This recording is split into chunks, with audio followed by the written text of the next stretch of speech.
বাংলাদেশের মানুষের দোয়ায় আমি এবং আমার পরিবার দেশের মাটিতে দেশের মানুষের সাথে ঈদ পালন করতে সক্ষম হয়েছি।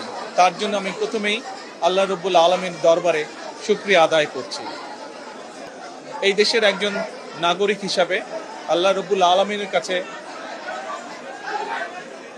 দোয়া করি যেন আল্লাহ আমাদেরকে সেই রহমত দেন। আজ এই ঈদে বাংলাদেশের মানুষ যতটা নির্বিঘ্নে বা যতটা শান্তিতে ঈদ উদযাপন করতে সক্ষম হয়েছে, ইনশাল্লাহ ভবিষ্যতের ঈদগুলোতে যেন আরও বেশি শান্তিপূর্ণভাবে আমরা ঈদ উদযাপন করতে সক্ষম হই, দেশের সকল শ্রেণী পেশার মানুষকে সাথে নিয়ে। একই সাথে আসুন এই ঈদে আল্লাহ রব্বুল আলমীর কাছে আমরা রহমত চাই, যেন আল্লাহ আমাদেরকে সেই রহমত দেন যাতে করে আমরা বাংলাদেশের মানুষের সেই প্রত্যাশিত সেই বাংলাদেশকে ধীরে ধীরে গড়ে তুলতে পারি।